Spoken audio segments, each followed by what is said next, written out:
Ang asawa mo ay patay na at ang tanging iniwan niya sa iyo ay utang at kahihiyan. Huwag ka nang mag-ilusyon, Teresa. Wala ka ng halaga sa pamilyang Montefalco. Ang boses ni Leonora ay kasing lamig ng bakal, tumatagos sa katahimikan ng silid ng ospital. Sa mga sandaling iyon, ang mundo ni Teresa ay tila huminto sa pag-ikot. Hawak pa rin niya ang telang sutla na may bakas ng kanyang sariling dugo. Ang telang pinagpuyatan at iningatan niya para sa isang gabi ng pagdiriwang na hindi na kailanman magaganap. Ang bawat hibla ng tela ay saksi sa kanyang pagmamahal, ngunit ang bawat salitang binitawan ng kanyang biyenan ay parang latay na humahampas sa kanyang kaluluwa.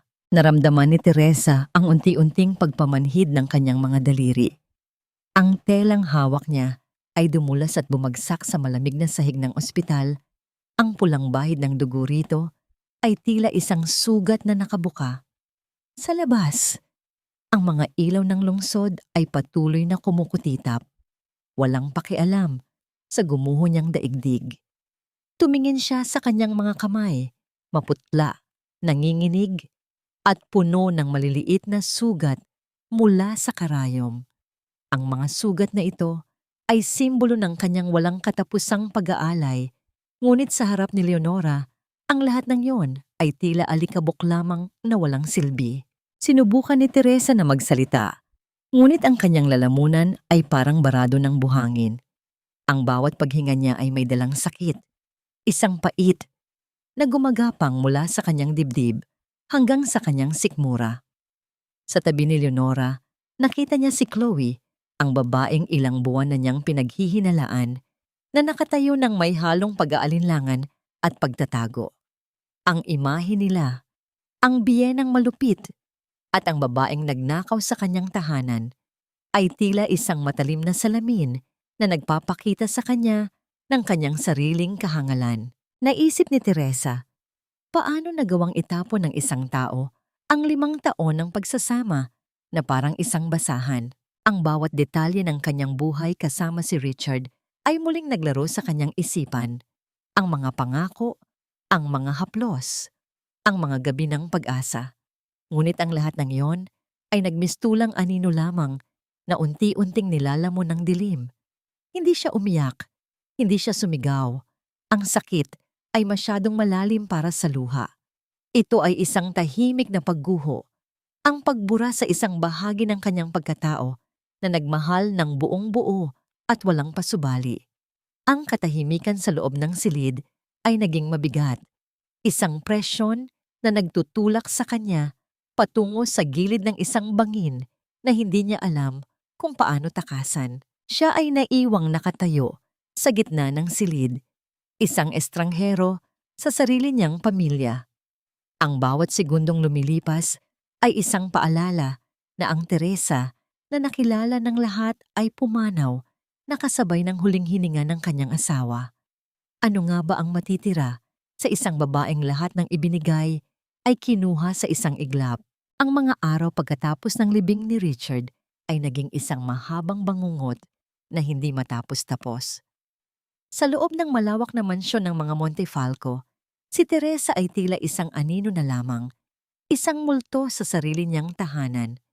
Ang bawat sulok ng bahay ay puno ng mga alaala na ngayon ay nagsisilbi na lamang na matatalim na paalala ng kanyang pagkukulang sa paningin ng kanyang biyenan.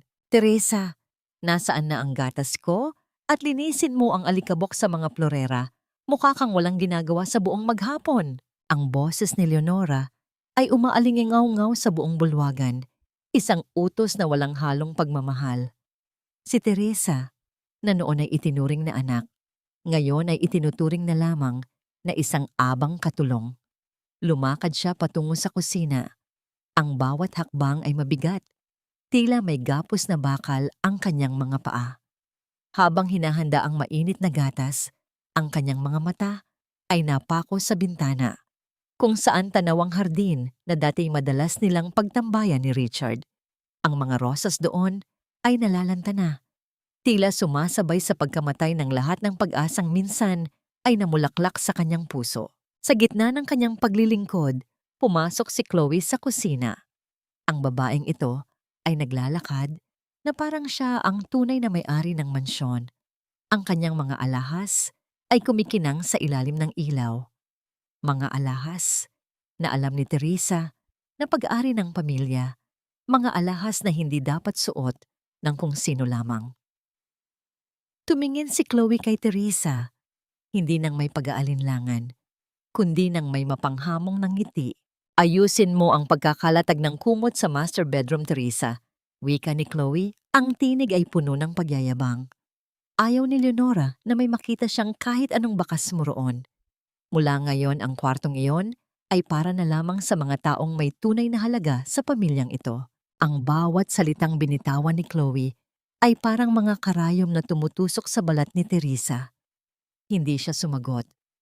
Ang pananatiling tahimik ang naging depensa niya. Isang paraan upang huwag gumuho ang natitira sa kanyang dangal. Ngunit sa ilalim ng kanyang dibdib, isang bagong damdamin ang nagsisimulang sumibol. Isang malamig at matalim na pagkamuhi na hindi na matatabunan ng pagpapakumbaba. Pagdating ng gabi, nang tumahimik na ang mansyon, pumasok si Teresa sa silid-aklatan na dati ay ginagamit ni Richard.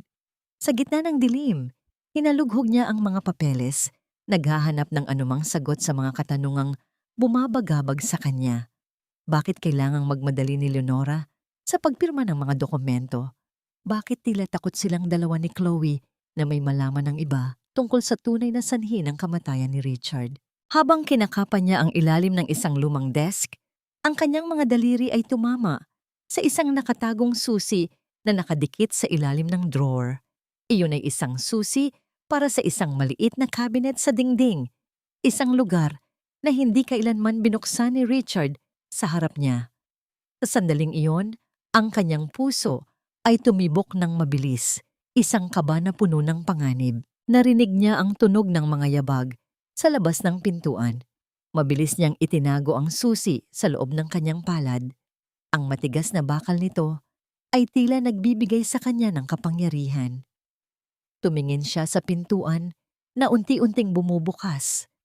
Ang liwanag mula sa pasilyo ay tumama sa kanyang mukha habang ang mga anino ng kanyang mga kaaway ay naghihintay sa labas. Ano nga ba ang itinago ni Richard na naging dahilan upang siya ay pilitin nilang maging alipin? At hanggang kailan niya kayang itago ang katotohanang siya ay hindi na ang Teresa na dati nilang inaapi? Eto, Ang gabi ay tila naging isang makapal na kumot na bumabalot sa buong mansyon. Ngunit sa loob ng silid-aklatan, ang hangin ay naging mabigat at puno ng tensyon. Ang pintuan ay dahan-dahang bumukas at ang anino ni Leonora ay bumungad. Ang kanyang mga mata ay matalim na sumusuri sa bawat sulok ng silid. Mabilis na ipinikit ni Teresa ang kanyang mga mata sa isang sandali. Pilit na pinapakalma ang mabilis na tibok ng kanyang puso na tila gustong kumawala sa kanyang dibdib. Ano ang ginagawa mo rito sa oras na ito, Teresa? Ang tanong ni Leonora, ang boses ay seryoso at puno ng paghihinala. Hindi ba sapat na pagod ka na sa buong araw? O baka naman may hinahanap ka na hindi mo dapat pakialaman? Hindi humarap si Teresa. Naramdaman niya ang malamig na susi sa loob ng kanyang palad. Isang maliit na piraso ng bakal na tila nagbibigay sa kanya ng lakas na hindi niya inaasahan. Naglilinis lang po ako, Nay. Sagot niya. Ang kanyang boses ay pilit na ginawang mahinahon at walang emosyon. Sabi niyo po kasi ay kailangang maging maayos ang bawat bahagi ng bahay na ito. Lumapit si Leonora. Ang bawat hakbang ng kanyang mga takong sa sahig na kahoy ay parang pagpitik ng orasan na nagbibilang ng oras ni Teresa sa mansyon. Huminto siya sa likuran ng dalaga. Ang kanyang pabango na amoy matapang at mamahalin ay humalo sa hangin. Huwag kang maging tanga, Teresa. Alam nating dalawa na wala ka ng lugar dito. Ang pagtira mo rito ay isang pabor na ibinibigay ko. Kaya huwag mong susubukan na hanapin ang mga bagay na wala namang kinalaman sa'yo. Pagkatapos ng mga salitang yon, tinalikuran na siya ni Leonora at lumabas ng silid. Naiwan si Teresa na humihinga ng malalim. Ang kanyang mga kamay ay nanginginig pa rin. Nang makasiguradong wala na ang biyenan, mabilis siyang lumapit sa maliit na cabinet sa dingding. Ang susi ay pumasok ng swabe sa awang ng susian. Sa isang pihit, bumukas ang pinto ng cabinet. Naglalabas ng bahagyang amoy ng lumang papel at alikabok. Sa loob, walang mga mamahaling alahas o pera. Ang tanging naroon ay isang makapal na sobre at isang maliit na talaarawan na balot ng itim na katad. Kinuha ni Teresa ang mga ito at sa pagbukas niya ng talaarawan, ang kanyang mga mata ay nanlaki sa nabasa. Hindi ito tungkol sa negosyo o sa pamilya. Iyon ay mga tala ni Richard tungkol sa isang matagal ng itinagong utang na loob. Hindi sa pera, kundi sa isang buhay na isinakripisyo para sa kaligtasan ng pamilya Montefalco. At ang pangalan na paulit-ulit na nababanggit sa bawat pahina ay hindi si Chloe, kundi ang isang pangalang hindi niya inaasahan. Ang ama ng kanyang sariling ina. Isang malakas na kulog ang yumanig sa labas at ang ulan ay nagsimulang humampas sa bintana. Tila isang babala sa panganib na kanyang hinukay. Ang bawat pahina na kanyang binabasa ay nagpapakita ng isang katotohanan na mas masakit pa sa pagkamatay ni Richard. Ang katotohanang siya ay hindi lamang isang inapi na asawa, kundi isang pawn sa isang laro ng kapangyarihan na nagsimula pa bago pa man siya isilang. Biglang tumunog ang isang kalampag mula sa labas ng pintuan na sinundan ng boses ni Chloe na tinatawag ang pangalan ni Leonora. "Nay! May nawawala sa mga dokumento sa opisina." Ang kaba sa dibdib ni Teresa ay naging isang matalim na takot. Alam niyang kapag nahuli siya sa loob ng silid na ito, hindi na lamang siya palalayasin, maaari siyang tuluyang burahin. Mabilis niyang itinago ang talaarawan sa ilalim ng kanyang suot na apron at patakbong lumabas sa pintuan sa likod ng silid. Ang kanyang puso ay nagbabadyang tumalon palabas. Sa bawat madilim na pasilyo ng mansyon na kanyang tinatahak, ramdam niya ang mga matang nakamasid at ang bawat anino ay tila isang kamay na gustong humablot sa kanya. Ang pagtakbo ni Teresa sa madilim na pasilyo ay tila desperadong pagtakas mula sa panganib na unti-unting humahabol sa kanya. Ang bawat paghakbang niya sa lumang sahig na kahoy ay lumilikha ng mahinang paglangit-ngit, isang tunog na lalo lamang nagpapabilis sa tibok ng kanyang puso. Sa kabilang bahagi ng mansyon, naririnig niya ang mga boses ni Leonora at Chloe. Mabibigat ang kanilang mga salita, puno ng galit, pagdududa at paghahanap ng mga sagot na matagal nang itinago sa loob ng bahay na yon. Habang papalapit ang kanilang mga yabag sa silid-aklatan, pakiramdam ni Teresa ay unti-unti ring sumisikip ang kanyang mundo. Mahigpit niyang hinawakan ang dibdib habang pilit pinapakalma ang sarili. Sa gabing iyon, alam niyang hindi lamang lihim ang maaring mabunyag, kundi pati ang mga sugat at katotohanang matagal nang sumisira sa kanilang pamilya. Nang marating niya ang kanyang maliit na kwarto sa dulo ng bahay, ang silid na dati bodega lamang, at tanging tirahan na niya ngayon, mabilis niyang ikinandado ang pinto. Huminga siya ng malalim. Ang kanyang dibdib ay mabilis na tumataas at bumababa, habang ang pawis ay tumutulos sa kanyang noo. Dahan-dahan, inilabas niya ang talaarawan mula sa ilalim ng kanyang apron. Ang katad nito ay malamig at magaspang sa kanyang mga kamay. Binuksan niya ito sa pahina kung saan may mga markang malalim na tinta. Ang mga salita ni Richard ay parang mga tinik na nagpapaliwanag sa lahat. Si Teresa ang susi, hindi dahil sa kanyang pagmamahal, kundi dahil sa dugong dumadaloy sa kanyang mga ugat. Ang pamilyang Aragon ay hindi nawala. Sila ay naghihintay lamang. At si Leonora, sa kanyang kasakiman, ang mismong magtutulak sa kanya patungo sa katotohanang yayanig sa buong imperyo ng mga Montefalco. Nanginig ang mga kamay ni Teresa. Ang Aragon? Ang pangalang yon ay parang isang bulong mula sa isang nakalimutang kwento ng kanyang ina Isang pangalang dati niyang inakala na gawa-gawa lamang. Kung gayon, ang pagtrato sa kanya bilang isang ulila at pulubi ay hindi lamang dahil sa paghamak, kundi dahil sa takot. Takot na baka ang tunay na tagapagmana ay bumalik at bawiin ang lahat ng ninakaw ng pamilyang Montefalco. Isang malakas na katok ang yumanig sa kanyang pinto. "Teresa! Lumabas ka riyan!" Malakas na sigaw ni Chloe habang paulit-ulit na pinapalo ang pintuan ng silid-aklatan. Umalingaw-ngaw ang tunog sa buong pasilyo. Dahilan upang lalo pang manginig si Teresa sa loob ng madilim na silid. "Alam naming nandyan ka!" Galit na dagdag ni Chloe. "Huwag mong itago kung ano man ang nakita o kinuha mo. Mas lalo mo lang pinapalala ang sitwasyon." Sa kabilang panig ng pinto, maririnig din ang mabigat na paghinga ni Leonora. Tila pilit nitong kinokontrol ang sariling galit habang papalapit sa pintuan. Samantala, napaatras si Teresa habang mahigpit na yakap ang bagay na hawak niya. Ang kanyang mabilis na paghinga ay halos humalo sa malakas na tibok ng kanyang puso. Sa gitna ng katahimikan ng silid-aklatan, alam niyang wala nang ligtas na pagtataguan para sa mga lihim na matagal nang ikinubli ng mansyon. Hindi sumagot si Teresa. Sa loob ng madilim na silid, mabilis na umiikot ang kanyang isip habang pilit niyang pinapakalma ang sarili. Alam niyang oras na mabuksan niya ang pinto. Maaring maagaw sa kanya ang talaarawan, ang tanging bagay na naglalaman ng katotohanang matagal nang itinatago sa loob ng mansyon. Ngunit sa unang pagkakataon, matapos ang maraming taon ng takot at pananahimik, may bagong tibay na unti-unting nabubuo sa kanyang dibdib. Hindi na siya ang dating Teresa na madaling sindakin at kontrolin.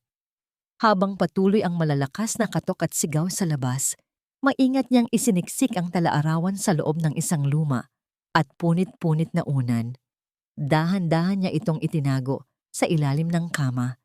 Tila nagtatago hindi lamang ng isang lihim, kundi ng tanging pag-asang maaari pang magpabago sa lahat.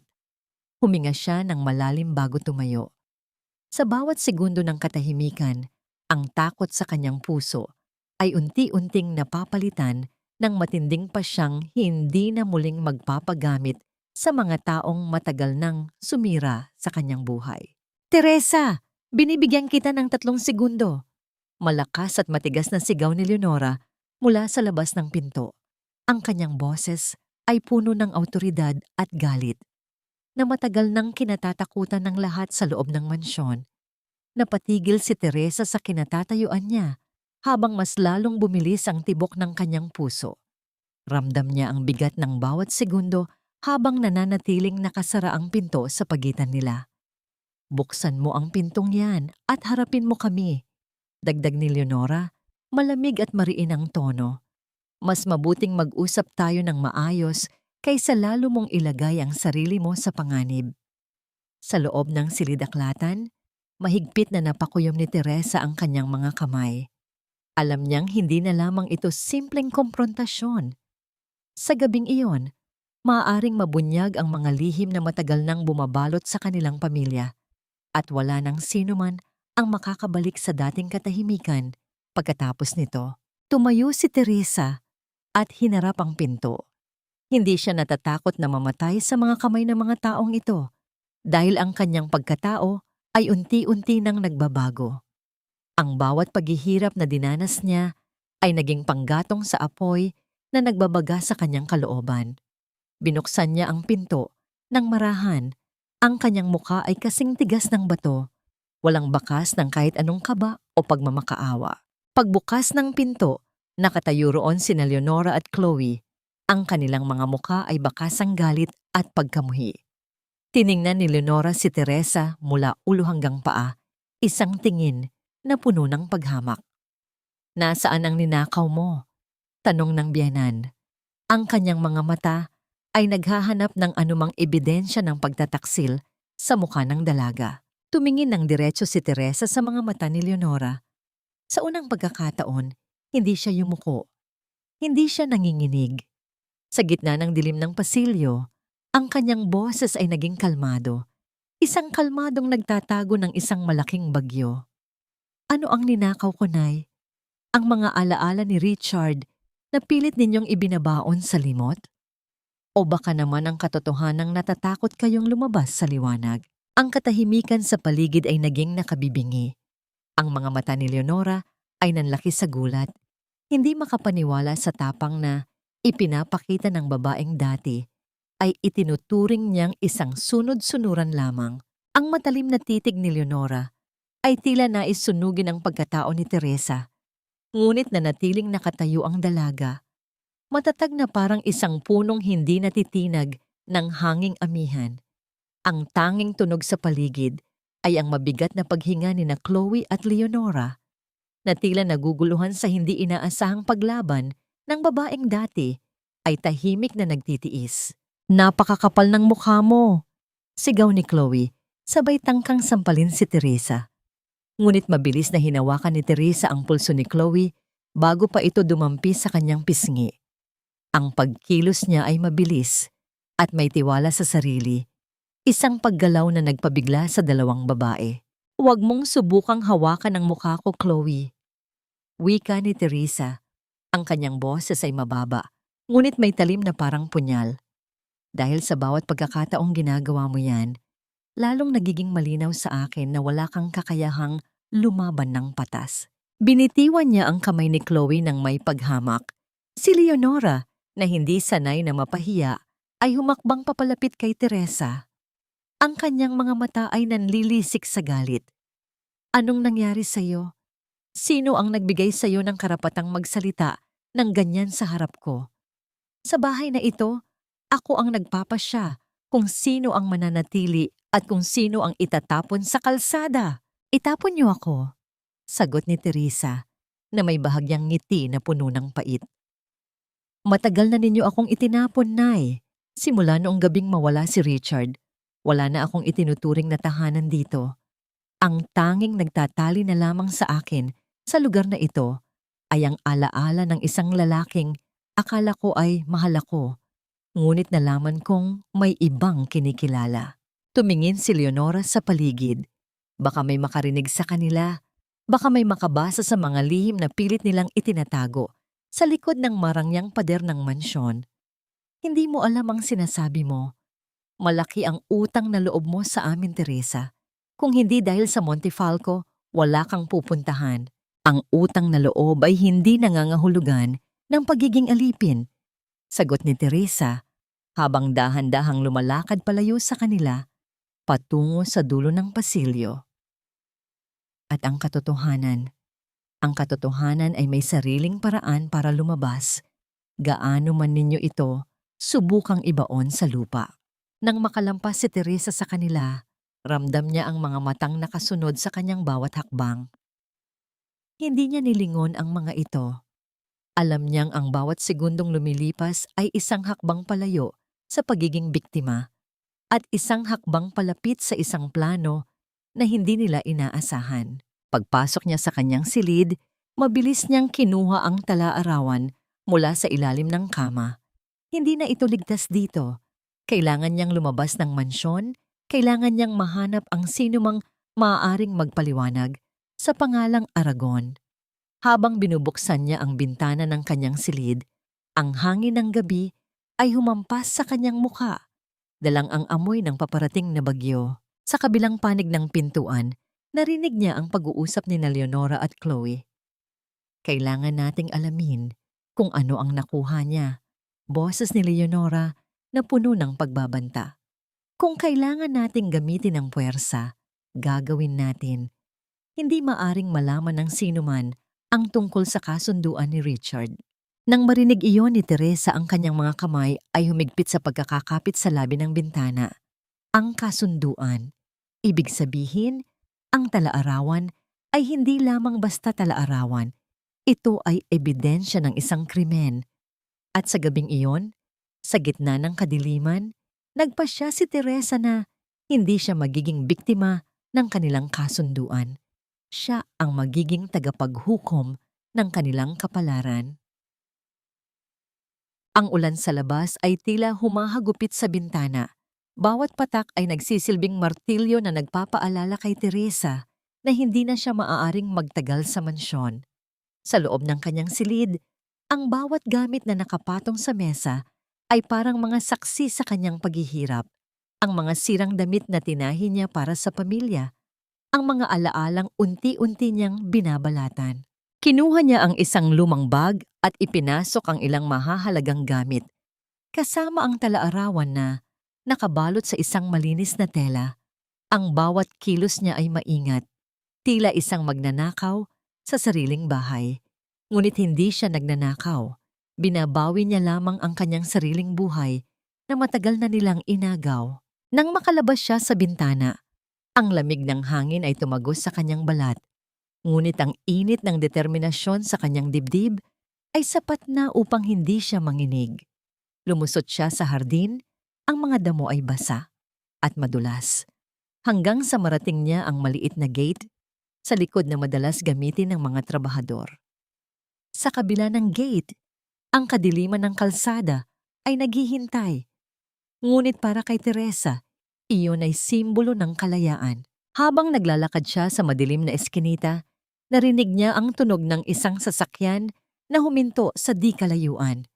Ang mga ilaw nito ay tumama sa kanyang mukha at napilitan siyang itago ang kanyang sarili sa likod ng isang malaking puno. Mula sa sasakyan, bumaba ang isang lalaking nakasuot ng itim. Kausap ang isang taong kilalang-kilala ni Teresa, ang katiwala ng mga Montefalco. Siguraduhin ninyong hindi makakalabas ang babaeng iyon sa syudad. Wika ng lalaki, ang boses ay mababa at puno ng panganib. Kung kailangan siyang hanapin sa bawat sulok ng Manila, gawin ninyo. Ang talaarawang hawak niya ang magpapabagsak sa atin kapag ito ay nakarating sa mga Aragon. Ang bawat salita ay tumagos sa pandinig ni Teresa na parang kidlat. Ang mga Aragon, sila nga ang hinahanap niya, at ang pamilya, Montefalco, ay takot na takot sa muling pagtatagpo ng dalawang panig. Nang makaalis ang sasakyan, unti-unting lumabas si Teresa sa pinagtataguan. Ang kanyang puso ay nagwawala sa kaba, ngunit ang kanyang isipan ay mas matalas kaysa dati. Hindi siya dapat magpakita sa kahit sino. Kailangan niyang hanapin ang address na nakasulat sa huling pahina ng talaarawan, isang maliit na bahay sa gilid ng lumang simbahan sa Quiapo. Habang tinatahak niya ang mahabang kalsada, ang bawat anino ay tila mga kaaway. Naramdaman niya ang pagod, ang gutom, at ang sakit ng kanyang mga paa. Ngunit ang bawat paghakbang ay isang pagpapatunay na siya ay buhay at handang lumaban. Hindi na siya ang Teresa na nagmamakaawa para sa kaunting atensyon. Siya na ngayon ang Teresa na may hawak ng susi sa pagbagsak ng mga Montefalco. Sa di kalayuan, natanaw niya ang mga ilaw ng simbahan. Ang kampana ay tumutunog ng mabagal, isang tunog na para sa kanya ay tanda ng isang bagong simula. Ngunit sa paglingon niya, nakita niya ang mga ilaw ng isang sasakyan na muling bumalik, naghahanap sa kadiliman. Mabilis siyang pumasok sa loob ng isang maliit na eskinita. Ang kanyang hininga ay pigil, habang ang mga yabag ng mga tauhan ni Leonora ay papalapit sa kanyang kinaroroonan. Ang paghinga ni Teresa ay tila isang marupok na sinulid na anumang sandali ay maaaring maputol. Nakadikit ang kanyang buong katawan sa magaspang na pader ng eskinita, habang ang mga anino ng mga tauhan ni Leonora ay gumagalaw sa kalsada, humahaba at umiikli sa ilalim ng mga ilaw ng poste. Ang bawat yabag ng kanilang mga sapatos sa basang semento ay parang pintig ng isang panganib na unti-unting lumalapit. Huwag kang hihinga, bulong niya sa kanyang sarili. Huwag kang gagalaw. Nanatili siyang nakapikit, pilit na pinapakalma ang kanyang sistema. Sa kanyang isipan, inalala niya ang bawat sulok ng lumang mapa ng Quiapo na minsan ay itinuro ng kanyang ina noong siya ay bata pa.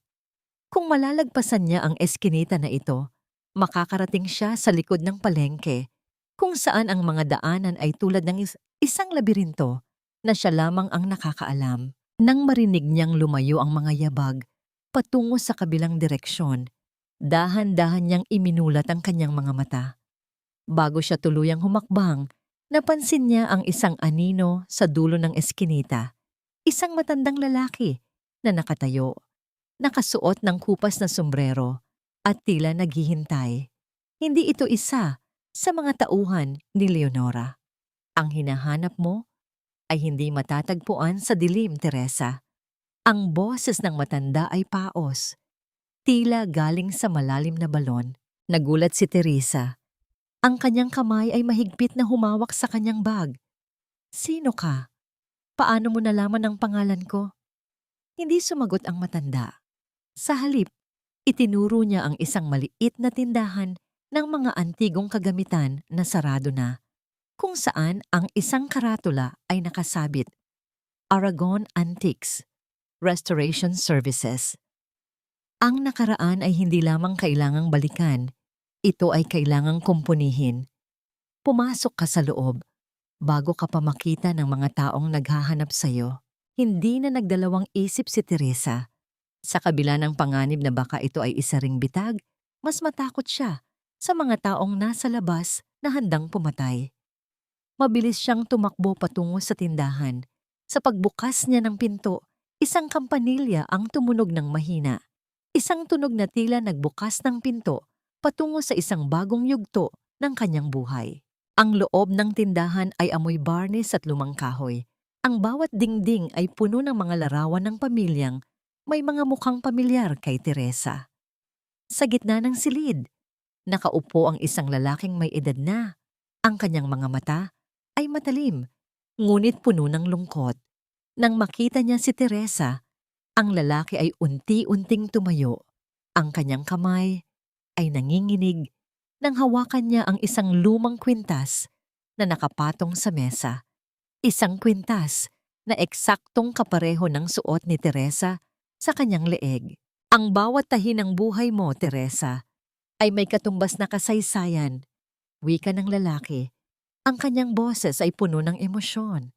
Ako si Don Eduardo Aragon at matagal na kitang hinahanap. Sa sandaling iyon, ang lahat ng pagod, ang lahat ng sakit, at ang lahat ng pangamba ay biglang naglaho. Napalitan ito ng isang damdamin na hindi niya akalaing mararamdaman pa. Ang pakiramdam na sa wakas, mayroon na siyang kakampi. Ngunit bago pa man siya makasagot, narinig nila ang paghinto ng isang sasakyan sa harap ng tindahan. Ang mga tauhan ni Leonora ay hindi nawala. Sinusundan nila ang bawat yabag ni Teresa. Dito ka, sa likod ng estante. Utos ni Don Eduardo. Ang kanyang boses ay naging seryoso at puno ng awtoridad. Nagtago si Teresa sa likod ng mga lumang estante. Ang kanyang mga mata ay nanonood habang ang pintuan ng tindahan ay marahas na binuksan ng mga tauhan ni Leonora. Ang laro ng pusa at daga ay opisyal nang nagtapos. Ngayon, ang tunay na laban para sa hustisya ay magsisimula na. Marahas na bumukas ang pintuan ng tindahan. Ang ingay ng bakal na tumama sa dingding ay parang isang putok ng baril sa katahimikan ng gabi. Dalawang lalaking nakaitim ang pumasok. Ang kanilang mga mukha ay bakas ang pagod at galit. Sa gitna ng tindahan, nanatiling nakatayo si Don Eduardo. Ang kanyang tindig ay matuwid at hindi nagpapakita ng anumang takot. Kahit na ang mga lalaki ay may hawak na matutulis na bagay na nakatago sa kanilang mga baywang. Anong kailangan ninyo sa ganitong oras? Tanong ni Don Eduardo. Ang kanyang boses ay malamig at puno ng awtoridad na tila humahawi sa hangin. Ang leader ng mga lalaki ay tumingin sa paligid. Ang kanyang mga mata ay mapanuri. Tila naghahanap ng anino ni Teresa sa bawat sulok ng mga antigong gamit. Huwag kang makialam, matanda. May hinahanap kaming babae. Alam naming pumasok siya sa eskinita na ito at dito siya huling nakita. Si Teresa, na nakatago sa likod ng malaking estante ng mga florera, ay pigilang hininga. Ang bawat pagtibok ng kanyang puso ay tila isang tambol na nagbabadyang magbunyag ng kanyang kinaroroonan. Ramdam niya ang lamig ng pader sa kanyang likuran. Ang bawat hibla ng kanyang buhok ay tila nakikinig sa usapan. Wala kayong makikitang sino man dito, kundi ang aking mga alaala, sagot ni Don Eduardo. Sabay hakbang ng bahagya pasulong, hinarangan ang paningin ng mga lalaki sa direksyon ni Teresa. Kung wala kayong balak bumili o magbenta, mas mabuting lisanin ninyo ang aking tindahan bago ko tumawag ng mga taong magpapaalis sa inyo ng mas marahas. Nagkatinginan ang dalawang lalaki. Ang isa ay lumapit pa sa mga estante. Ang kanyang kamay ay dumapo sa gilid ng mesa kung saan nakapatong ang talaarawan ni Richard. Kinabahan si Teresa. Kung makikita nila ang talaarawan, tapos na ang lahat. Ngunit bago pa man dumapo ang daliri ng lalaki sa libro, biglang tumunog ang isang sirena ng pulisya sa labas. Ang mga ilaw na asul at pula ay nagbibigay ng buhay sa madilim na kalsada. Masyadong mainit ang lugar na ito. Wika ng lider ng mga lalaki. Ang kanyang muka ay puno ng pagkainis. Tiningnan niya ng matalim si Don Eduardo. Bago sila mabilis na lumabas at sumakay sa kanilang sasakyan, umalis ng mabilis patungo sa kawalan. Nang mawala na ang ingay ng sasakyan, unti-unting lumabas si Teresa mula sa kanyang pinagtataguan. Ang kanyang mga binti ay nanghihina at muntik na siyang matumba. Ngunit mabilis siyang sinalo ni Don Eduardo. Ligtas ka na rito, Teresa. Wika ng matanda, ang kanyang boses ay puno ng pagmamahal na matagal na niyang hindi naramdaman. Ngunit hindi pa ito ang katapusan. Ang mga taong ito ay hindi titigil hanggat hindi nila nakukuha ang gusto nila. Kailangan nating maging mas matalino kaysa sa kanila. Dinala siya ni Don Eduardo sa isang silid sa likuran ng tindahan kung saan ang mga dingding ay puno ng mga dokumento, mga mapa ng kumpanya ng Montefalco at mga litrato ng mga taong sangkot sa nakaraan. Doon, inilahad ni Don Eduardo ang tunay na nangyari, na ang mga Montefalco ay hindi lamang nagnakaw ng yaman, kundi sinira ang pangalan ng mga Aragon upang takpan ang kanilang sariling mga kasalanan. Hindi ka lang biktima, Teresa, sabi ni Don Eduardo, sabay abot sa kanya ng isang makapal na folder. Ikaw ang susi para bawiin ang lahat ng kinuha sa atin, ngunit ang paghihiganti ay hindi sapat. Ang kailangan natin ay hustisya na magpapabagsak sa kanila sa harap ng buong publiko. Tiningnan ni Teresa ang folder. Naglalaman ito ng mga ebidensya ng maling pamamalakad ng kumpanya, mga ilegal na transaksyon ni Leonora, at ang tunay na sanhi ng kamatayan ni Richard. Sa gabing iyon, sa harap ng kanyang lolo, na matagal na niyang hinahanap, nagbago ang layunin ni Teresa. Hindi na siya tatakbo, hindi na siya magtatago. Magiging bahagi siya ng isang laro na siya na ang magtatakda ng mga patakaran. Ang liwanag ng umaga ay pumasok sa bintana ng silid ni Don Eduardo. Ngunit sa paningin ni Teresa, ang araw na ito ay hindi para sa pahinga. Sa loob ng ilang araw, ang kanyang pagkatao ay dumaan sa isang matinding pagbabago mula sa isang babaeng laging nakayuko at nagtatago. Unti-unti siyang nagiging isang taong may direksyon at layunin. Kailangan nating maging maingat, Teresa, wika ni Don Eduardo habang inilalatag ang mga dokumento sa ibabaw ng hapagkainan. Ang mga Montefalco ay hindi basta-bastang kalaban. Sila ay mga taong handang pumatay para mapanatili ang kanilang imahe. Ang susi sa kanilang pagbagsak ay hindi lamang ang katotohanan. Ito ay ang kanilang sariling kasakiman. Ipinaliwanag ng matanda ang isang plano na matagal na niyang binuo.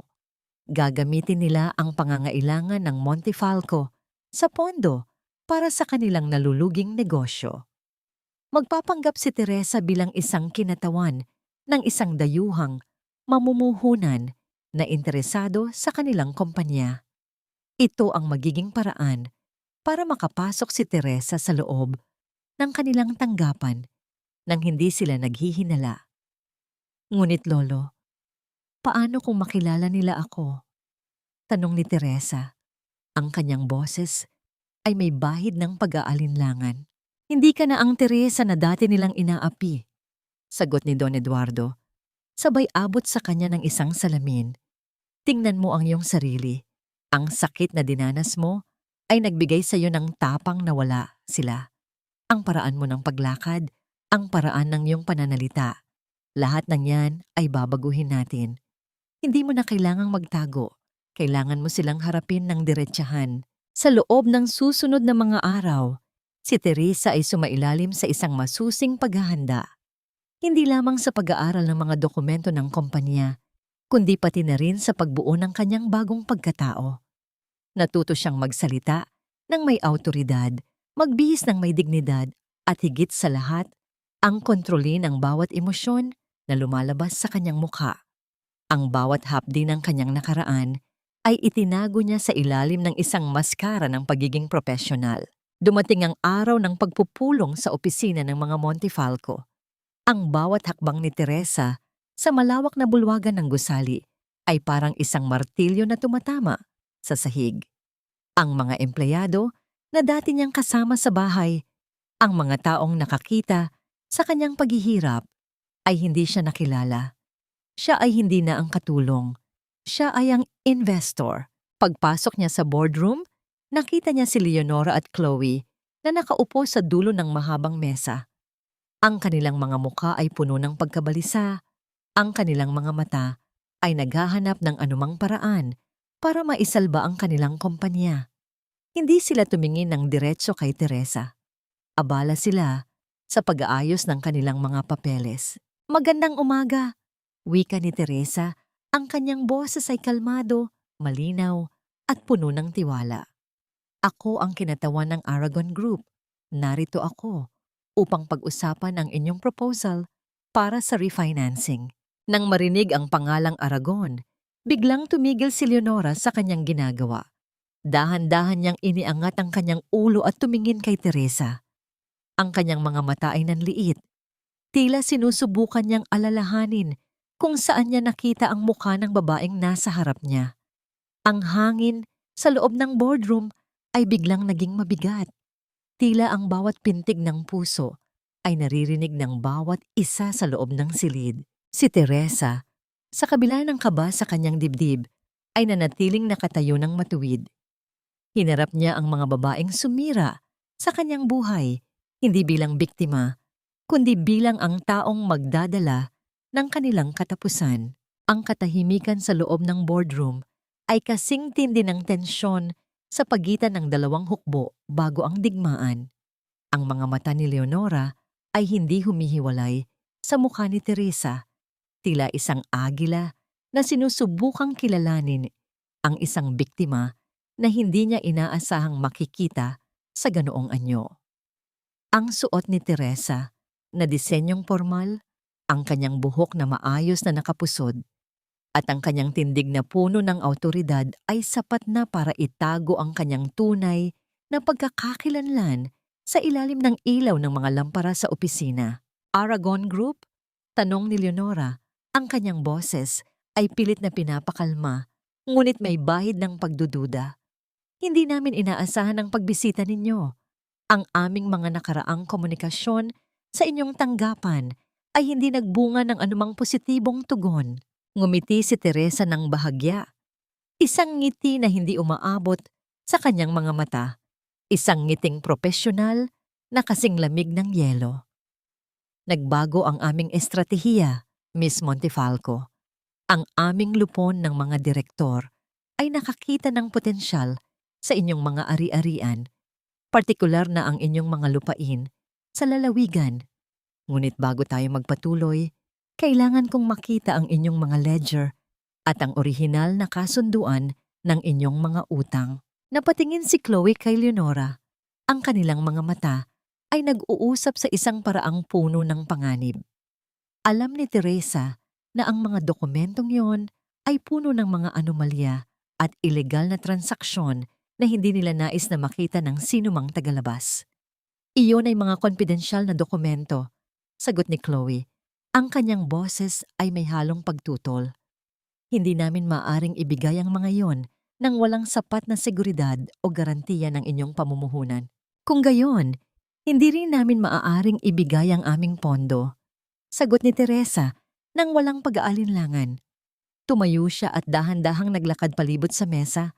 Ang tunog ng kanyang mga takong sa semento ay parang bawat segundo ng pagbagsak ng imperyo ni Leonora. Huminto siya sa likuran ni Leonora, kung saan nararamdaman niya ang panginginig ng matanda. Ang inyong kumpanya ay nasa bingit ng pagkalugi. Alam ko ang inyong sitwasyon. Ang tanong ay, handa ba kayong sumugal para mabuhay o handa kayong hayaang gumuho ang lahat? Dahil sa inyong takot na masilip ang inyong mga lihim, ang bawat salita ay parang kutsilyong dahan-dahang humahati sa kanilang kumpiyansa. Si Leonora, na sanay na magdikta, ay tila nawalan ng boses. Ang kanyang kamay na nakapatong sa ibabaw ng mesa ay nanginginig. Ibigay mo sa kanya ang mga folder, Chloe. Chloe, utos ni Leonora, ang kanyang boses ay mahina, ngunit puno ng pagkapuot. Ipakita mo sa kanya na wala kaming itinatago. Nang ilapag ni Chloe ang mga folder sa harap ni Teresa, isang pakiramdam ng tagumpay ang dumaloy sa mga ugat ng dalaga. Hindi niya agad binuksan ang mga ito. Tumingin siya kay Leonora. Ang kanyang mga mata ay naglalaman ng isang mensahe na tanging sila lamang ang nakakaunawa. Isang babala na ang bawat pagkakamali nila ay may katumbas na kabayaran. Salamat, wika ni Teresa, sabay bukas sa folder. Ngayon, magsisimula na tayong magsuri. Sisiguraduhin ko na ang bawat detalye ng inyong negosyo ay magiging malinaw sa aking paningin. Sa labas ng boardroom, ang ulan ay patuloy na bumubuhos, ngunit sa loob, ang bagyo ay nagsisimula pa lamang. Alam ni Teresa na sa oras na mabasa niya ang mga pahinang ito, hawak na niya ang kanilang leeg. Ang laro ng pusa at daga ay tapos na. Siya na ang nagpapatakbo ng kurso ng kanilang kapalaran. Tempo. Ang bawat pahina ng ledger na binubuklat ni Teresa ay tila isang kabanata ng kataksilan na unti-unting nabubunyag. Habang binabasa niya ang mga numero, ang kanyang isipan ay mabilis na nagkalkula. Ang mga transaksyong ito ay hindi lamang basta pagkakamali sa pagtutuos. Ang mga ito ay sadyang pagtatago ng pondo, paglilipat ng ari-arian sa mga pekeng korporasyon, at paggamit ng pangalan ng mga empleyado para sa mga ilegal na pautang. Mukhang may malaking butas ang inyong mga account, Miss Montefalco. Wika ni Teresa. Ang kanyang boses ay kalmado, ngunit may talim na tila humahati sa kapal ng hangin sa loob ng boardroom. Napalunok si Leonora. Ang kanyang mukha ay bahagyang namumutla sa ilalim ng maliwanag na ilaw ng opisina. Iyon ay mga internal na pagsasaayos lamang. Dahil sa pagkawala ni Richard, nagkaroon ng kaguluhan sa pamamahala ng ating mga asset. Internal na pagsasaayos? Pag-uulit ni Teresa habang dahan-dahang itinatapat ang isang dokumento sa mukha ni Leonora. Ang paglipat ng milyon-milyong piso sa isang account na nakapangalan sa isang kumpanya na wala namang opisina at walang operasyon ay hindi basta pagsasaayos. Ito ay pagtakas sa buwis at pandaraya. Ang bawat salita ay tumama sa kanilang mga konsensya na parang martilyo. Si Chloe ay hindi na mapakali sa kanyang upuan. Ang kanyang mga mata ay pabalik-balik sa pinto. Tila naghahanap ng paraan para makatakas sa sitwasyong nilikha nila. Sino ka ba talaga? Bulong ni Leonora.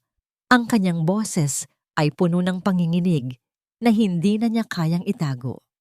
Wala kang karapatang pagsalitaan kami ng ganyan. Tumingin si Teresa sa kanila.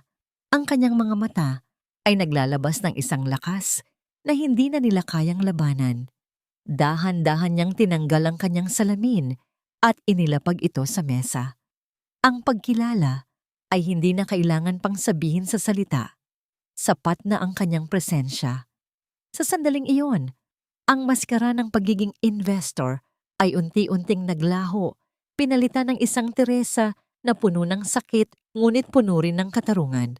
Ako ang babaeng itinapon ninyo sa ulan. ako ang asawa na ginawa ninyong alipin at pinagbintangan ng mga bagay na hindi ko ginawa. Wika ni Teresa, bawat salita ay binibigkas ng may mabigat na diin. Ang mga dokumentong ito ang magiging katapusan ninyo. Hindi na ito negosyo. Ito ay katarungan para sa lahat ng mga taong inapi ninyo sa ngalan ng inyong kasakiman. Tumayo si Teresa at inayos ang kanyang gamit. Ang mga kamay ni Chloe ay nanginginig nang abutin niya ang dokumento sa ibabaw ng mesa. Ngunit mabilis itong kinuha ni Teresa. Hindi ito para sa inyo, ani Teresa. Ito ay ebidensya na dadalhin ko sa mga awtoridad at sa media. Ang inyong imperyo na itinayo sa ibabaw ng mga kasinungalingan ay maglalaho na parang usok bago pa man matapos ang araw na ito. Lumabas si Teresa sa boardroom nang hindi na lumingon. Sa likod niya, narinig niya ang pagtayo ni Leonora at ang pagbagsak ng isang silya. Isang indikasyon ng gulat at kawalan ng pag-asa. Alam niya na sa mga sandaling iyon, ang buong gusali ay magkakagulo. Ang bawat hakbang niya palayo sa opisina ay isang hakbang patungo sa kalayaan na matagal niyang ipinagdasal. Ang bagyo sa labas ay humupa at sa unang pagkakataon, nakita ni Teresa ang liwanag ng araw na tumatama sa kanyang mukha. Ang paglabas ni Teresa sa gusali ng Montefalco ay parang paghinga ng sariwang hangin pagkatapos ng mahabang panahon na pagkakasakal. Sa kanyang bag ay nakatago ang mga dokumentong tatapos sa lahat. Hindi siya nagmamadali. Bawat hakbang niya sa lobby ay puno ng dangal, habang ang mga security guard at mga empleyado ay napapatingin sa kanyang tiyak na tindig. Sa labas, ang mga flash ng kamera ng mga mamamahayag ay biglang nagliwanag. Hindi ito aksidente. Si Don Eduardo ay nagpadala na ng paunang anunsyo sa media tungkol sa isang malaking paglalantad sa mundo ng negosyo. Miss Teresa, totoo ba ang mga balitang nalulugi ang Montefalco dahil sa pandaraya? Tanong ng isang reporter. Ang katotohanan ay laging may paraan para lumabas. Sagot ni Teresa. Ang kanyang boses ay kalmado, matatag, at sapat na malakas para marinig ng lahat. Ang bawat biktima ng kanilang kasakiman ay makakahanap ng hustisya ngayong araw. Habang sumasakay siya sa sasakyang naghihintay, nakita niya sa malayo si Leonora na lumabas din ng gusali.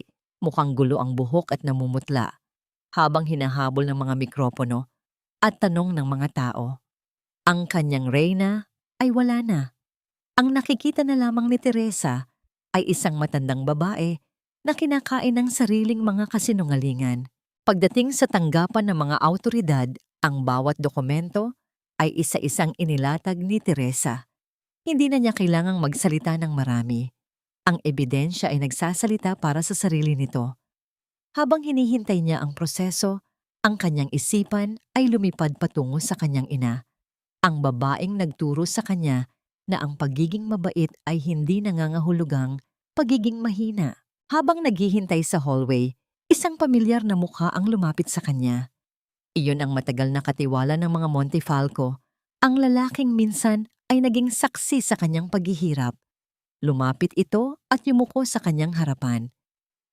Teresa, patawarin mo ako. Bulong nito. Ang boses ay nanginginig sa pagsisisi. Alam ko ang lahat ng ginawa nila. Ako ang nagtago ng mga dokumentong kailangan mo. Pero takot lang ako sa kanila noon. Gusto ko nang sabihin ang totoo. Tiningnan siya ni Teresa ng may habag. Ang pagpili sa pagitan ng takot at tama ay isang pasya na ikaw lang ang makakagawa. Salamat sa pagpili sa tama, kahit huli na. Sa sandaling iyon, naramdaman ni Teresa ang paggaan ng kanyang puso. Hindi na siya naghahanap ng paghihiganti. Ang hinahanap niya ay ang kapayapaan na matagal na niyang kinalimutan. Ang pagbagsak ng Montefalco ay hindi lamang isang panalo para sa kanya, kundi isang aral para sa lahat na ang bawat pagkilos ay may karampatang bunga. Ang bawat sandali ng paghihirap ay naging panggatong para sa kanyang pagbangon at ngayon, ang daan patungo sa isang tunay at malinis na hinaharap ay bukas na para sa kanya. Ang balita tungkol sa pagbagsak ng Montefalco ay kumalat sa buong lungsod na parang apoy sa tuyong damo. Sa telebisyon, sa mga pahayagan at sa bawat sulok ng internet, ang pangalan ng mga Montefalco ay hindi na simbolo ng yaman, kundi ng kahihiyan. Si Leonora, na dati naglalakad ng mataas ang noo, ay ngayon ay nakakulong sa loob ng kanilang mansyon, habang ang mga awtoridad ay isa-isang kinukumpiska ang kanilang mga ari-arian. Sa loob ng isang maliit na silid, sa tanggapan ni Don Eduardo, tahimik na pinapanood ni Teresa ang ulat sa telebisyon. Ang kanyang mukha ay walang bakas ng pagkamuhi o pagmamalaki. Tanging isang malalim na katahimikan ang bumabalot sa kanya. Tapos na, Teresa, wika ni Don Eduardo, sabay abot ng isang mainit na tasa ng tsa. Ang mga Montefalco ay hindi na makakabangon pa. Ang hustisya ay naibigay na sa paraang nararapat. Tumango si Teresa, ngunit ang kanyang isipan ay lumipad sa libingan ni Richard. Lolo, sa kabila ng lahat ng ginawa nila, hindi ko maiwasang makaramdam ng kaunting lungkot. Si Richard, siya ang naging daan para makilala ko ang totoong mukha ng mundo. Kung wala ang sakit na ibinigay nila, hindi ko malalaman kung gaano katatag ang aking sarili. Iyan ang dahilan kung bakit ikaw ang tagapagmana ng Aragon, sagot ni Don Eduardo. Hindi dahil sa dugo, kundi dahil sa puso mo. Ang kakayahang magpatawad, sa kabila ng lahat ng pait, ang tunay na lakas na hindi kailanman magkakaroon ang mga taong tulad ni Leonora. Sa hapon na yon, nagpasya si Teresa na bumisita sa dati nilang mansyon. Hindi na ito ang mansyong puno ng takot. Ang mga pintuan ay nakabukas, at ang mga tauhan ay abala sa pag-aayos ng mga dokumentong kukunin na ng mga awtoridad. Sa pagpasok niya, nakita niya si Leonora na nakaupo sa isang lumang silya sa sala. Ang kanyang mga mata ay blanko. Tila isang taong nawalan na ng lahat ng kanyang kinakapitan. Huminto si Teresa sa harap ng biyenan. Sa loob ng mahabang sandali, walang nagsalita. Ang tanging tunog ay ang hangin na humahampas sa mga kurtina na dati pilit na pinapanatiling malinis ni Teresa. Nandito ka para ipamukha sa akin ang aking pagkatalo? Mahinang tanong ni Leonora, hindi tumitingin kay Teresa. Hindi, Nay, sagot ni Teresa. Ang kanyang boses ay puno ng habag. Nandito ako para sabihin na tapos na ang lahat. Hindi ko kailangan ang iyong paghingi ng tawad at hindi ko na kailangan ang iyong pagkilala. Ang kailangan ko lang ay ang katahimikan na matagal ninyong inagaw sa akin. Iniwan ni Teresa ang isang maliit na sobre sa ibabaw ng mesa. Doon nakasulat ang pangalan ng isang pasilidad kung saan maaaring manatili si Leonora habang nililitis ang kanyang kaso. Isang lugar na malayo sa karangyaan, ngunit malayo rin sa matinding pagdurusa. Hindi siya naghintay ng pasasalamat. Tinalikuran na niya ang mansyon, ang bawat hakbang niya palayo ay isang paalam sa nakaraan. Habang naglalakad siya palabas, ang araw ay dahan-dahang lumulubog, nagbibigay ng kulay kahel na liwanag sa kanyang paligid. Ramdam niya ang gaan ng kanyang balikat. Wala na ang mga gapos ng utang na loob. Wala na ang takot sa panghuhusga. Si Teresa ay malaya na. Ang pagbagsak ng mga Montefalco ay hindi lamang nagtapos sa isang yugto ng kasaysayan, kundi nagbukas ng mga pintong matagal na nakasarado para sa marami. Sa loob ng ilang buwan, ang mga lupain at ari-ari ang nabawi ni Teresa ay dahan-dahang ginawang mga sentro ng pag-asa. Ang dating tanggapan ng Montefalco ay naging isang foundation na nagbibigay ng trabaho at suporta sa mga kababaihang biktima ng pang-aabuso at kahirapan. Isang maaliwalas na umaga, tumayo si Teresa sa gitna ng isang malawak na workshop. Ang ingay ng mga makinang pantahi ay punong-puno ng sigla. Isang tunog na dati ay simbolo ng kanyang pagkaalipin, ngunit ngayon ay musika na ng pagbangon at pagsasarili. Nakikita niya ang mga kababaihang nagtatrabaho, ang kanilang mga ngiti ay tila liwanag na nagbibigay buhay sa bawat hibla ng tela. Teresa, ang mga tela ay dumating na. Wika ng isang babaeng dati ay katulong din sa mansyon na ngayon ay isa na sa mga supervisor. Handa na rin ang mga disenyo para sa susunod na batch. Ngumiti si Teresa at hinawakan ng tela. Ang bawat hawak niya ay hindi na may halong pait o sugat, kundi may pagmamahal at pag-asa. Hindi siya nagtago sa likod ng kanyang bagong yaman.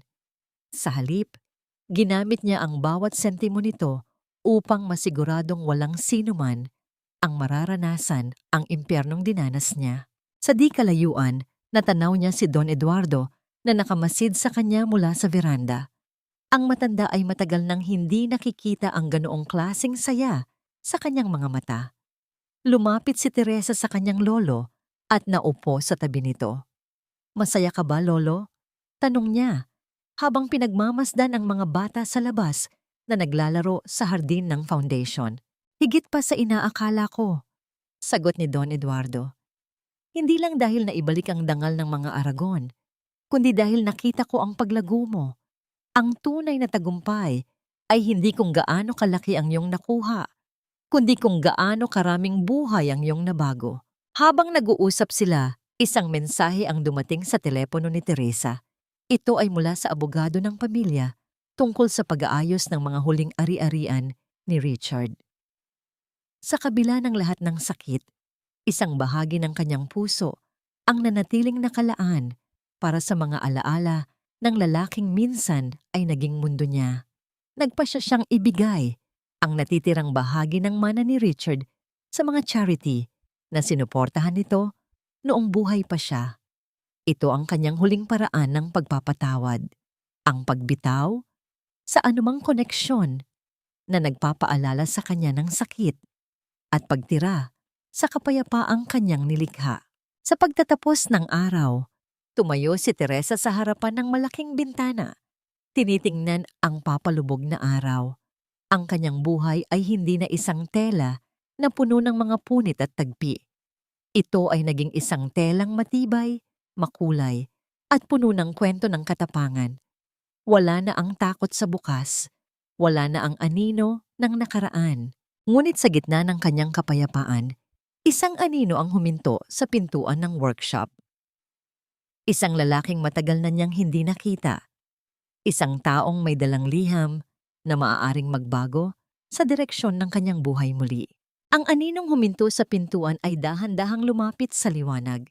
Siya ay si Julian, ang matagal na nawawalang kaibigan ni Richard na siya ring nag-ingat ng mga liham na hindi kailanman nakarating kay Teresa noong buhay pa ang kanyang asawa. Ang kanyang mukha ay puno ng pagod, ngunit ang kanyang mga mata ay naglalabas ng katapatan. "Teresa," wika niya, ang boses ay mababa at puno ng paggalang. "Hindi ako narito para manggulo. Narito ako para ibigay ang huling habilin ni Richard. Alam niyang darating ang araw na ito, ang araw na malalaman mo ang lahat." Inabot ni Julian ang isang maliit na sobre na gawa sa lumang papel. Nang buksan ito ni Teresa, ang mga titik na nakasulat ay pamilyar na pamilyar sa kanya. Iyon ang sulat kamay ni Richard. Sa loob nito ay ang isang pag-amin. Hindi si Richard ang may kasalanan sa lahat ng sakit na dinanas ni Teresa, kundi ang isang mas malalim na sabotan ng pamilya Montefalco upang kontrolin ang bawat kilos ng kanilang anak. "Teresa, kung nababasa mo na ito, alam kong malaya ka na," ani ng liham. "Patawarin mo ako sa aking kahinaan. Hindi ko kayang labanan ang aking pamilya, ngunit ang pagmamahal ko sa iyo, ang tanging bagay na hindi nila nagawang kontrolin. Ang lahat ng ginawa ko ay para protektahan ka sa malayo, kahit na sa paraang naging sanhi ng iyong pagdurusa." Ang bawat salita ay parang isang haplos sa kanyang sugatang puso. Sa wakas, ang mga tanong na matagal na nakabinbin ay nasagot na. Hindi man naging matapang si Richard, ang kanyang pag-ibig ay totoo. Isang pag-ibig na naging biktima rin ng sistemang mapang-api. "Salamat, Julian," bulong ni Teresa, habang ang mga luha ay unti-unting dumadaloy sa kanyang pisngi. Hindi luha ng pait, kundi ng paglaya. Ang liham na ito, ang huling piyesa ng puzzle na matagal ko nang hinahanap. Ngayon, handa na akong tumingin sa hinaharap nang walang anumang pasanin. Umalis si Julian. Iniwan si Teresa sa gitna ng katahimikan ng workshop. Sa paglabas niya sa pintuan na nakita niya si Don Eduardo na nakatayo sa labas. Nakangiti ng matamis. Nakikita ko ang kapayapaan sa iyong mga mata, apo, wika ng matanda. Ngayon, ang kwento ng mga Aragon ay hindi na tungkol sa paghihiganti. Ito ay tungkol sa muling pagbuo ng ating dangal. Tumingin si Teresa sa malawak na langit. Ang mga ulap ay dahan-dahang naghihiwalay, nagbibigay daan sa maliwanag na sikat ng araw na tumatama sa kanyang mukha. Hindi niya kailangang maghanap ng bagong simula. Ang bagong simula ay narito na, sa bawat pagtibok ng kanyang puso, sa bawat ngiti ng mga kababaihang tinulungan niya, at sa bawat paghinga niya bilang isang malayang babae. Ang kanyang nakaraan ay nananatiling isang aral, ngunit ang kanyang hinaharap ay isang blangkong tela na handa na niyang tahiin ng mga pangarap na siya mismo ang nagdidisenyo. Wala na ang mga gapos, wala na ang mga anino. Si Teresa ay hindi na ang babaeng nawasak. Siya na ang babaeng nagbuo sa kanyang sarili mula sa mga piraso ng kanyang pinakamadilim na karanasan. Ang paglipas ng panahon ay tila isang marahang agos ng ilog. Dinadala nito ang mga alaala ng kahapon, ngunit hindi na nito kayang pasanin ang bigat ng nakaraang bagyo. 5 taon na ang nakalilipas simula nang gumuho ang imperyo ng mga Montefalco, at sa bawat pagpatak ng oras, ang sugat ni Teresa ay unti-unti nang naging mga pilat na nagsisilbing paalala ng kanyang katapangan. Sa isang maaliwalas na umaga, nakatayo si Teresa sa gitna ng kanyang maliit na hardin. Pinagmamasdan ang mga bulaklak na namumukadkad sa ilalim ng mainit na araw. Ang kanyang buhay ay hindi na isang gulo ng mga pagtataksil at puot. Ito ay naging isang payak, ngunit makabuluhang paglalakbay. Natawad ko na ba sila? Tanong niya sa kanyang sarili, habang hinahaplos ang isang rosas. Ang sagot ay hindi na isang pagsusumamo o isang desisyon na kailangang ipaliwanag sa iba. Ang pagpapatawad ay hindi nangangahulugang paglimot sa kasamaan na ginawa nila. Ito ay ang pagbitaw sa kapangyarihang ibinigay niya sa kanila para saktan siya. Oo, napatawad na niya ang mga Montefalco hindi para sa kanila, kundi para sa kanyang sariling kapayapaan.